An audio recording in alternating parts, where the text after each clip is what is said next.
ஆன்மீகத்தின் வழி நடக்கும் அன்பு சொந்தங்களான கும்ப ராசிக்குங்க வணக்கம். கும்பம் அப்படின்னாவே இவங்களுக்கு சொல் சுத்தம் இருக்கும். வாக்குறுதி ஒருத்தவங்களுக்கு குடுத்துட்டாங்கன்னா, உசிரே போனாலும் அந்த கொடுத்த வாக்கு காப்பாத்தாம விட மாட்டாங்க. சத்தியத்தை விட மேலானது நமக்கு சொல்லக்கூடிய வாக்கு அப்படிங்கிறது இவங்க ரொம்ப கடைபிடிப்பாங்க. அதே மாதிரி தன்னுடைய வார்த்தைகளால இரும்பு கதவை கூட திறக்க முடியும் அப்படிங்கிறத நம்பிக்கை கொண்டவங்க. சொல்லப்போனா எவ்வளவு கடினமான ஆட்களாகவே இருந்தாலும் கும்ப ராசிக்காரங்கிட்ட அந்த கடினமான தன்மை அப்படிங்கிறது நிலைக்காது. ஏன்னா இவனுடைய பேச்சுங்கிறது அந்த அளவுக்கு இனிமையா இருக்கும், உண்மையா இருக்கும். எதிரிகளை கூட ஈஸியா நண்பர்களாக மாத்தக்கூடிய பக்குவம் படைத்தவங்க தான் அந்த கும்பராசிக்காரங்க. இன்னும் ஒரு சில விஷயங்கள் இவங்களை பத்தி சொன்னா, சின்ன வயசுல இருந்தே பல அனுபவங்களை பெற்றவங்க. சொல்லப்போனா இவங்களுக்கு வயசுக்கும் இவங்களுடைய அனுபவத்துக்கும் சம்மந்தமே இருக்காது. ஏன்னா அந்த அளவுக்கு கஷ்டத்தை கடந்து வந்தவங்கள தான் கும்பராசிக்காரர்கள் இருப்பாங்க. இதனாலவே பெரிய பிரச்சனையாவே இருந்தாலும் சரி, எவ்வளவு பெரிய சிக்கலா இருந்தாலும் சரி, அது சர்வ சாதாரணமா கையாளுவாங்க. இவங்கள பார்த்து மத்தவங்க கேட்பாங்க, "இவ்ளோ பெரிய பிரச்சனை என் வாழ்க்கையில நடந்திருந்தா, நான்லாம் இருப்பேனான்னு கூட யோசிப்பேன்" அப்படின்னு தான் பேசுவாங்க. ஏன்னா அந்த அளவுக்கு கும்பம் எப்பேற்பட்ட பதட்டமான சூழ்நிலையுமே பதறாம கையாளக்கூடியவங்க தான். கும்பம் அப்படின்னாவே கொட்டுறாங்க அப்படின்னு சொல்லுவாங்க. ஆனா உண்மையை மட்டும் தான் கொட்டக்கூடியவங்க. ஒளிவு மறைவு எதுவுமே இருக்காது. இதுதான் கும்பத்துடைய குணம். இப்படிப்பட்ட குணாதிசயங்கள் கொண்ட கும்ப ராசிக்கு தலைப்பு பார்த்திருப்பீங்க. விசுவாவசு வருடம். தமிழ் வருடத்துடைய முதல் மாதம் இந்த சித்திரை மாதத்துல 10 யோகங்கள் தனுசு ராசிக்காரர்களுக்கு வரப்போகுது. குறிப்பா இந்த நாட்களை மட்டும் நீங்க கடந்துட்டீங்கன்னா உங்களுடைய கஷ்டமான வாழ்க்கை நிலை அப்படிங்கிறது இஷ்டமான வாழ்க்கை நிலையா மாறும். அது எப்படி என்னங்கிறத இப்ப தெளிவா பார்த்து தெரிஞ்சுக்கலாங்க. இந்த கும்பராசி மட்டும் ஏன் மேடம் ரொம்ப கஷ்டப்படுறாங்க, எப்ப பார்த்தாலே உண்மை மட்டும் பேசிக்கிட்டு இருக்காங்க? சொல்ல போனா கும்பராசிக்காரங்கள உண்மையை தவிர்த்து வேற எதுவுமே பேச முடியறது இல்லையே, ஏன் அப்படின்னு கேட்டீங்கன்னா சனீஸ்வர பகவானே அதிபதியாக கொண்டதுனாலதான். குறிப்பா இவங்க சிவபெருமானுடைய அனுகிரகம் பெற்றவங்க. அதாவது எளிமையான வாழ்க்கையை அதிகமா விரும்பக்கூடியவங்க. இவங்களுக்கு அந்த பகட்டு பேச்சு பந்தா பண்றதுலாம் சுத்தமா பிடிக்காது. உங்களை பொறுத்த வரைக்கும் சிவனை வணங்கி தான் ஒவ்வொரு நாளையும் நீங்க தொடங்கணும். அப்படி இருக்கக்கூடிய பட்சத்துல உங்களுக்கான பலன்களை சொல்றப்போ உங்களுடைய அப்பன் ஈச பெருமானை வழிபாடு செய்யாம இந்த வீடியோ பதிவை நான் தொடங்கவும் முடியாது, முடிக்கவும் முடியாது. அந்த வகையில கற்றது போனாலும் என்ன, கையில் உள்ளது போனாலும் என்ன, பெற்றது போனால் என்ன, பெரியது போனால் என்ன, உற்றது போனால் என்ன, உரியது போனால் என்ன, நிக்கிறது எந்த நெஞ்சல் நிலையான சிவமே. அதாவது நம்முடைய சித்தம் எல்லாம் சிவனை நினைச்சுக்கிட்டோம்னா சிந்தை எல்லாம் தெளிவாகுங்க. ஓம் நமக் சிவாய. இந்த ஈச பெருமானை வணங்கி உங்களுக்கான பதிவை தொடங்கலாங்க. இந்த கும்ப ராசிக்காரங்க சிவபெருமானை ஏன் வழிபாடு செய்யணும் தெரியுங்களா? என்னை அழ வைக்கவும் விழ வைக்கவும் 1000 பேர் இருந்தாலும் என்னை வாழ வைக்க நீ மட்டும்தான் இருக்கிற ஈசனே அப்படிங்கிறது தான் உண்மை. இதை உணர்ந்துட்டீங்கன்னா கும்பராசிகளுக்கு என்றென்றைக்குமே வீழ்ச்சிங்கிற வார்த்தைக்கு அர்த்தமே தெரியாம போயிடுவீங்க. ஒவ்வொரு திங்கட்கிழமையும் மறக்காம ஏதாவது ஒரு சிவனுடைய ஆலயத்துக்கு குறைஞ்சது ஒரு 3 வில்வெளிகளாவது கொண்டு போய் அவரை தலைமையில வச்சு வழிபாடு செஞ்சுட்டு வாங்க. வில்வ இலைங்கிறது மகாலட்சுமி தாயார் குடியிருக்கக்கூடியது, மகாலட்சுமி தாயாருடைய அம்சம். அதை கொண்டு போய் நீங்க சிவபெருமானுடைய தலையில வைக்கிறப்போ உங்களுக்கு சிவபெருமானுடைய அனுகிரகமும் மகாலட்சுமி தாயாருடைய அனுகிரகமும் கிடைக்கும். இதன் காரணம் உங்களுடைய செல்வ நிலை மேம்பாடு அடை. புரியுதுங்களா? ஒரு தெய்வத்தை நம்ம எப்படி வழிபாடு செய்யணும், அவங்களை எப்படி வழிபாடு செய்யணும் தெரிஞ்சு நம்ம பண்றப்போ அதற்கான பலன்கள் பல மடங்கு கூடும். சரிங்க, இப்போ கும்ப ராசி உங்களுக்கான பலன்கள் எப்படி நம்ம சொல்றோம்னா, உங்களுடைய ஜாதகம் என் கையில இல்லைனாலும் கும்பராசிக்கான பொது பலன்களை நம்ம சொல்ல முடியும். அது கும்பராசி அவிட்ட நட்சத்திரம் 3ஆம் பாதம் 4ஆம் பாதம், சதயம் நட்சத்திரம், புரட்டாதி நட்சத்திரம் 1ஆம் பாதம் 2ஆம் பாதம் 3ஆம் பாதம், உங்களுக்கு எல்லாருக்குமே இந்த பொது பலன்கள் பொருத்தமாகும். அது 100% இந்த மாதிரி பலன்கள் தான் உங்க வாழ்க்கையில நிகழப்போகுது. மீதி இருக்கக்கூடிய இந்த 20% பலன்கள் மட்டும் உங்களுடைய பிறப்பு ஜாதகத்தை பொறுத்து மாற்றத்தை கொடுக்கும். ஒவ்வொருத்தரும் தனிப்பட்ட ஜாதகம் இருக்கு இல்லையா, அதை பொறுத்து. மற்றபடி இதுதாங்க மேக்சிமம் வாழ்க்கையில நடக்க போகுது. ஸோ உங்க ராசியை பொறுத்தவரைக்கும் கிரக நிலை, ராசியில புதன் பகவான், அவர் கூடவே உங்களுடைய அதிபதி சனீஸ்வர பகவான். ஸோ ராசியிலேயே உங்களுடைய அதிபதி ஆட்சி பண்ணுவது சாதகமா பாதகமா. அதே மாதிரி தன வாக்கு குடும்பஸ்தானத்தை பற்றியும் ராகு பகவானும், அவர் கூடவே சுக்கிர பகவானும், அதுவும் வக்ரகதியில. அதே மாதிரி அவர் கூடவே சூரிய பகவான். ஸோ இந்த 3 கிரகங்களும் கூட்டணியில தன வாக்கு குடும்பஸ்தானத்துல சஞ்சாரம் பண்றது சாதகமா பாதகமா. அதே மாதிரி தைரிய வீரியஸ்தானத்தை பொறுத்திருக்கும் சந்திர பகவானும், சுகஸ்தானத்தை பொறுத்திருக்கும் நல்லது மட்டுமே செய்ய தெரிஞ்ச குரு பகவானும், பஞ்சமஸ்தானத்தை பொறுத்திருக்கும் செவ்வாய் பகவானும், அஷ்டமஸ்தானத்தை பொறுத்திருக்கும் கேது பகவானும் வலம் வராங்க. பாம்பு கிரகமா இருக்கட்டும், தொழில்காரகன் கர்மகாரகன் சொல்லக்கூடிய சனீஸ்வர் பகவானா இருக்கட்டும், அசுரர்களின் தலைவனாக இருக்கக்கூடிய சுக்கிர பகவானா இருக்கட்டும், இவங்களுடைய அமைப்புங்கிறது மேக்சிமம் பெரிய அளவுல உங்களுக்கு மாற்றத்தை கொடுக்கும். அதே மாதிரி இந்த மாதத்துல கிரக மாற்றம் ஆல்ரெடி 7/4/2025 செவ்வாய் பகவான் பஞ்சமஸ்தானத்துல இருந்து ருண ரோகஸ்தானத்துக்கு மாறிட்டாரு. அதே மாதிரி 10/4/2025 புதன் பகவானும் உங்களுடைய ராசியில இருந்து தனவாக்கு குடும்பஸ்தானத்துக்கு மாற்றத்தை கொடுத்தாரு.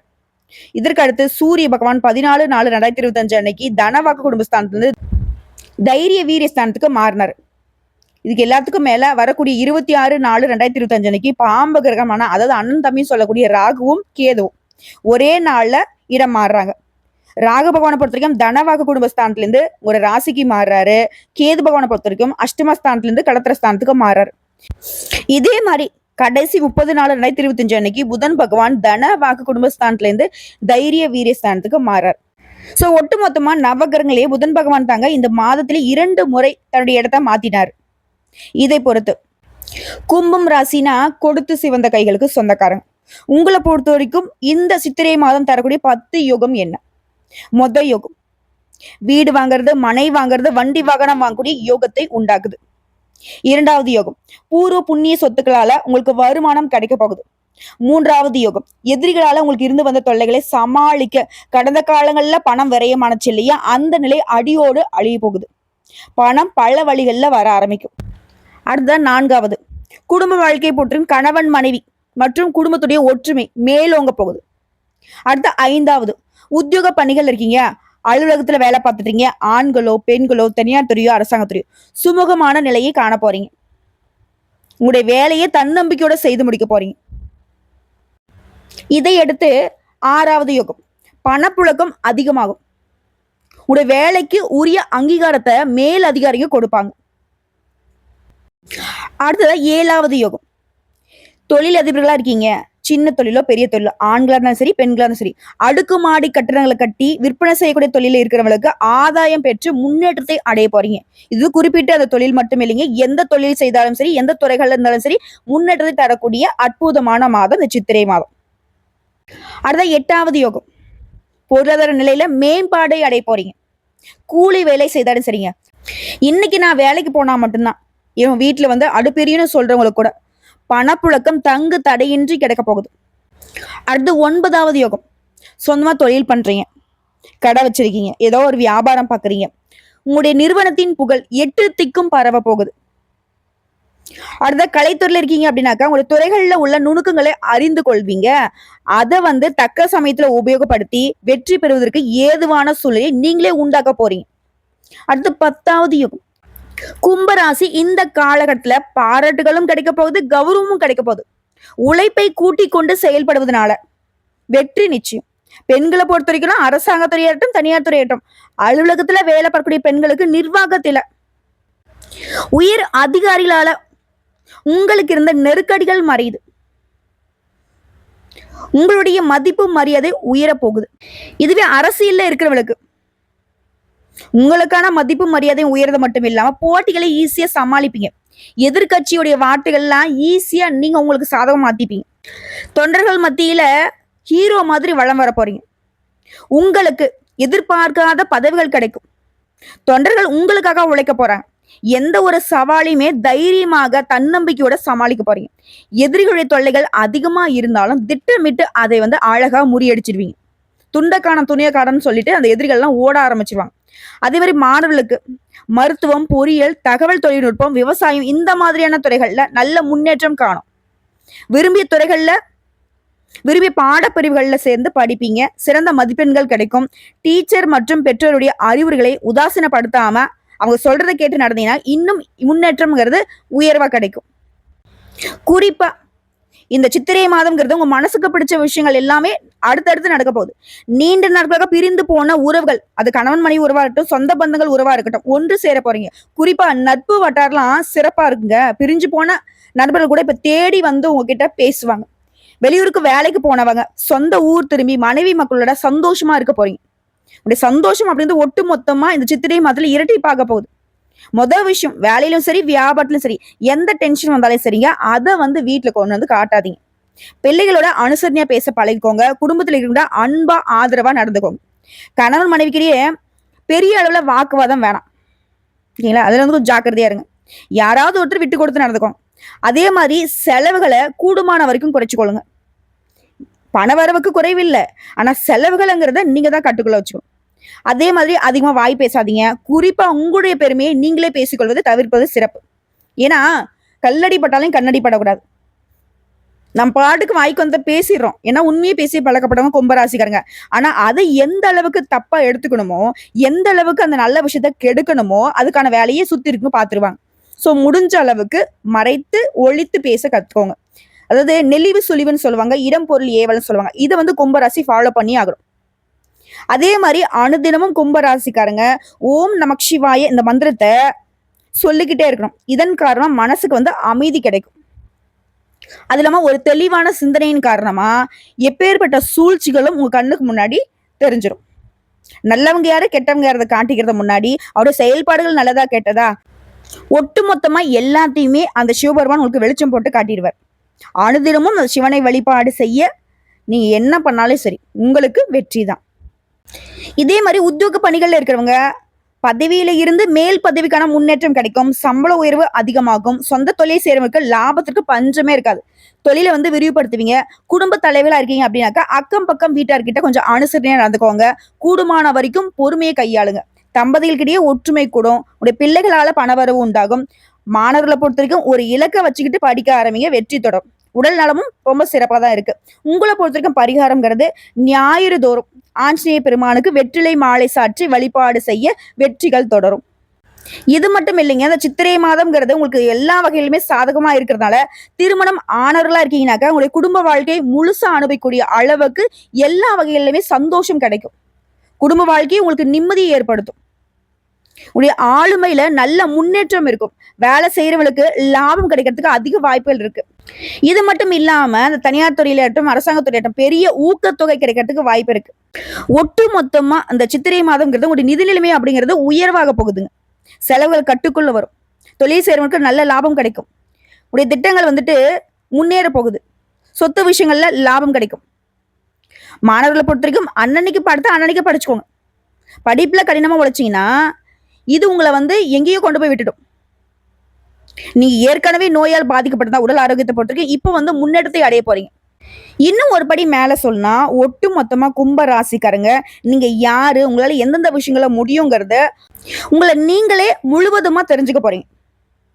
முழு சக்தியோட உங்களை நீங்க உணரக்கூடிய நேரம் இது. சோ இப்போ வரைக்கும் பார்த்து கும்ப ராசிகளுக்கு சித்திரை மாதம் எந்த அளவுக்கு சாதகமான பலன்களை கொடுத்துருக்குங்கிறத பொதுவா பார்த்துட்டோம். இப்போ தனிப்பட்ட முறையில் ஒவ்வொரு நட்சத்திரத்துக்கும் இந்த சித்திரை மாதம் எப்படிப்பட்ட மாதமா இருக்க போகுது பார்க்கலாமா? கும்பராசி அவிட்டம் நட்சத்திரம் 3ஆம் பாதம் 4ஆம் பாதம். நினைச்சதை சாதிக்கிறதுல உறுதியா இருக்கிறவங்க சித்திரை மாதம் யோகமான மாதமா வந்திருக்கு. 6ஆம் இடத்துல சஞ்சாரம் பண்ணக்கூடிய செவ்வாயால நெருக்கடிகள் விலகுது. திட்டமிட்ட வேலைகள் நடக்கும். உடலில் இருந்த சங்கடங்கள் நீங்குது. மனசுல தைரியம் தன்னம்பிக்கை அதிகமாகுது. எதிர்ப்புகள் விலகுது. வியாபாரம் தொழில் இருந்த போட்டிகள் நீங்குது. உங்களுக்கு எதிராக செயல்பட்டவங்க சமாதானம் பேசக்கூடிய நிலை உருவாகுது. இழுபறியாக இருந்து வந்த பிரச்சனைகளுக்கு முடிவு கிடைக்குது. இந்த மாதம்ங்கிறது உங்களுக்கு எல்லா வகையிலுமே யோகமான மாதமா தான் இருக்க போகுது. நினைச்ச வேலையை நினைச்சபடியே நடத்தி கொள்ள முடியும். குடும்பஸ்தானத்துல சஞ்சாரம் பண்ணக்கூடிய சுக்கிரனால பொன் பொருள் சேரும். வரவு அதிகமாகும். கணவன் மனைவிக்கிடையே இருந்து வந்த பிரச்சனைகளுக்கு முடிவு கிடைக்கும். குறிப்பா வெளி வட்டாரத்துல உங்களுடைய செல்வாக்கு உயரப்போகுது. பணிபுரியக்கூடிய இடங்கள்ல உங்களுக்கு இருந்த பிரச்சனைகள் விலக போகுது. அதே மாதிரி ஏப்ரல் 30ஆம் தேதி வரைக்கும் புதன் பகவானும் சாதகமா சஞ்சாரம் பண்றதுனால புதுசா சொத்து வாங்குவீங்க, இடம் வாங்குவீங்க. அது சம்பந்தப்பட்ட முயற்சிகள்ல வெற்றி கிடைக்கும். எதிர்பார்த்த பணம் கைக்கு வரும். வியாபாரிகளா இருக்கீங்க, கலைஞர்களா இருக்கீங்க அப்படின்னாக்கா புதிய ஒப்பந்தங்கள் கிடைக்கும்.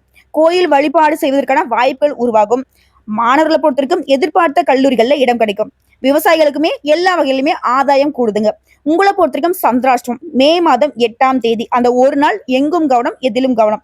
இதுவே அதிர்ஷ்டம் தரக்கூடிய நாட்கள்னு பார்த்தோம்னாக்கா ஏப்ரல் 17 தொடங்கி 18, 26, 27, மே மாதம் 9 இந்த நாட்களை உங்களுடைய சுபகாரியங்களோட தொடக்கத்துக்கு பயன்படுத்திக்கோங்க. ரொம்ப நல்லதுங்க. அதிர்ஷ்டம் உண்டாகும். அதே மாதிரி நீங்க செய்ய வேண்டிய வழிபாடு மற்றும் பரிகாரம் அனுதினமும் திருச்செந்தூர் முருகப்பெருமான் நினைச்சு உங்க வீட்டுல வழிபாடு செய்யணும். அது போலவே முடிஞ்சதுன்னா ஒரு முறையாவது திருச்செந்தூர் முருகப்பெருமான குடும்பத்தோட போயிட்டு வழிபாடு செஞ்சுட்டு வாங்க. நன்மைகள் தொடர்ந்து நடக்கும். அடுத்த சதய நட்சத்திரம் நினைச்சதை சாதிக்கணும். இதுதான் உங்களுடைய மனசு. இப்படிப்பட்ட உங்களுக்கு இந்த சித்திரை மாதம் முன்னேற்றமான மாதமா கிடைச்சிருக்கு. சூரியன் 3ஆம் இடத்துல சஞ்சாரம் பண்றது முயற்சிகள் எல்லாமே வெற்றியாக மாறும். தன்னம்பிக்கை, தைரியம் அதிகமாகுது. குரு பகவானுடைய பார்வையும் மே 11ஆம் தேதி வரைக்கும் உடைய ராசியில 8, 10, 12ஆம் இடங்களுக்கு இருக்கிறதுனால தொழில முன்னேற்றம் அடைவீங்க. புதிய தொழில் முயற்சிகள்ல வெற்றி கிடைக்கும். பணியாட்களுக்கு, அதாவது தனியார் துறையோ அரசாங்கத்துறையோ ஒருத்தர் கீழே கை நீட்டி சம்பளம் வாங்கக்கூடிய கூலி வேலையை செய்தாலும் சரி, உங்களுடைய வாழ்க்கையில இருக்கக்கூடிய பிரச்சனைகளுக்கு முடிவு கிடைக்கும்.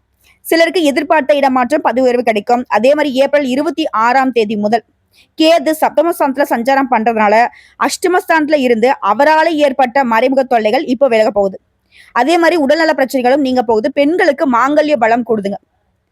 அதுதான் 6ஆம் இடத்துல சஞ்சரிக்கூடிய செவ்வாய் ஆற்றல அதிகரிக்கிறார். விவசாயிகளுக்கு முன்னேற்றம் கிடைக்குது. Real estate, builders, export, share market, online வர்த்தகத்துல எல்லாத்துலயுமே லாபத்தை பார்க்க போறீங்க. குறிப்பா குடும்பத்தில் இருக்கக்கூடிய சங்கடங்கள் தீருது. தைரியமாக செயல்பட்டு நினைச்சதை சாதிக்கக்கூடிய நிலை ஏற்படுது. சிலருக்கு புதிய சொத்து சேருங்க. மாணவர்களுக்கு மேற்கல்வி தேர்வுகள் செய்யும் போது டீச்சர் மற்றும் பெற்றோருடைய ஆலோசனை ஏற்பது நன்மை கொடுக்கும். உங்களை பொறுத்தவரைக்கும் சந்திராஷ்டம் மே மாதம் 9ஆம் தேதிங்க. அந்த ஒரு நாள் எங்கும் கவனம், எதிலும் கவனம். இதுவே அதிர்ஷ்டம் தரக்கூடிய நாட்கள்னு பார்த்தோம்னா ஏப்ரல் மாதம் 17 தொடங்கி 22, 26, 31. அதே மாதிரி மே மாதம் 4, 8, 13. இந்த நாட்களில் உங்க சுபகாரிகளோட தொடக்கத்திற்கு பயன்படுத்துங்க. அதிர்ஷ்டத்தை ஏற்படுத்தும். அடுத்ததா உங்களை பொறுத்தவரைக்கும் பரிகாரம் மற்றும் வழிபாடு. அனுதினமும் பிரத்திங்கிரா தேவியை நினைச்சு வீட்டுல வழிபாடு செய்வதனால சங்கடங்கள் விலகும், சந்தோஷம் நிலைக்கும். அடுத்து பூரட்டாதி நட்சத்திரம் 1ஆம் பாதம், 2ஆம் பாதம், 3ஆம் பாதம். புத்தி சாதுரியத்தோட செயல்பட்டு நினைச்சதை சாதிக்கூடிய உங்களுக்கு இந்த சித்திரை மாதம் நன்மையை மட்டுமே தரக்கூடிய மாதம். குரு பகவானை பொறுத்தவரைக்கும் சுகஸ்தானத்துல சஞ்சாரம் பண்ணி அவருடைய பார்வையினால உங்க செல்வாக்கு உயருது. உடல் நலத்துல இந்த சங்கடங்கள் போகுது. இதுவரைக்கும் நீங்க பார்த்துட்டு இருந்த நெருக்கடிகள் இருந்து மாற்றம் ஏற்படுது. உங்களை ஏளனமா பார்த்தாலும் கூட ஆச்சரியப்படக்கூடிய வகையில உங்களுடைய நிலையில உயர்வு. தொழில முன்னெடுத்து பார்க்க போறீங்க. வேலையில ஏற்படுத்த பிரச்சனைகள் மறைய போகுது. அதே மாதிரி 6ஆம் இடத்து செவ்வாய் வம்பு வழக்குல இல்லாம போக்குறாரு. செல்வாக்கை மேலும் மேலும் உயர்த்தி வைக்கிறாரு. 3ஆம் இடத்துல சஞ்சாரம் பண்ணக்கூடிய சூரிய பகவான் முயற்சிகளை எல்லாத்தையுமே லாபமா மாத்தி கொடுக்கிறார். அரசியல்வாதிகளுக்கு தொண்டர்களுடைய பலம் அதிகமாகுது. பணியாட்களுக்கு எதிர்பார்த்த இடமாற்ற பதவி உயர்வு கிடைக்குது. குடும்பஸ்தானத்துல சஞ்சாரம் பண்ணக்கூடிய ராகு ஏப்ரல் 26ஆம் தேதி முதல் ஜென்ம ராசிக்குள்ள சஞ்சாரம் பண்ண போவதனால குடும்பத்துல ஏற்பட்ட நெருக்கடிகள் விலக போகுது. எதிர்பார்த்த பண உறவு கிடைக்க போகுது. கணவன் மனைவிக்குள்ளே பிரச்சனைகள் முடிவுக்கு வரப்போகுது. வெளி வட்டாரத்துல செல்வாக்கு உயரப்போகுது. விவசாயிகளுக்கு இது ஒரு முன்னேற்றமான மாதங்க. வியாபாரிகளுக்கு புதிய முதல்கள் செய்யலாம். எதிர்பார்த்த ஆதாயம் கிடைக்கும். மாணவர்களுக்கு பெரியவனுடைய ஆலோசனைப்படி கல்லூரியை தேர்வு செய்வது நல்லது. உங்களை பொறுத்தவரைக்கும் சந்திராஷ்டம் மே மாதம் 10ங்க. அந்த ஒரு நாள் எங்கும் கவனம், எதிலும் கவனம். இதுவே அதிர்ஷ்டம் தரக்கூடிய நாட்கள்னு பார்த்தோம்னாக்க ஏப்ரல் 17 தொடங்கி 21, 26, 30. மே மாதம் 3, 8, 12. இந்த நாட்கள் உங்களுடைய சுபகாரியங்களோட தேவைக்காக பயன்படுத்துங்க. அதிர்ஷ்டத்தை கொடுக்கும். உங்களை பொறுத்தவரைக்கும் பரிகாரம் மற்றும் வழிபாடுங்க. ஒவ்வொரு சனிக்கிழமை நவகிரகங்கள்ல வீற்றக்கூடிய சனீஸ்வர பகவானுக்கு நல்லெண்ணெய் தீபம் ஏற்றி வழிபாடு செய்ய நன்மைகள் உண்டாகும். ஸோ இப்போ வரைக்கும் பார்த்த பொது பலன்கள், நட்சத்திர பலன்கள், பரிகாரங்கள் எல்லாமே சித்திரை மாதம்ங்கிறது கும்பராசிக்கு சிறப்பை மட்டுமே தரக்கூடிய மாதமா அமைஞ்சிருக்கு. இதை தாண்டி இன்னும் பொதுப்படியே கும்பராசிகள் செய்ய வேண்டிய பரிகாரம் மற்றும் வழிபாடு. ஒவ்வொரு சனிக்கிழமையும் சனீஸ்வர பகவான வழிபாடு செய்யறீங்களோ இல்லையோ, சிவபெருமான போயிட்டு வழிபாடு செய்யணும்.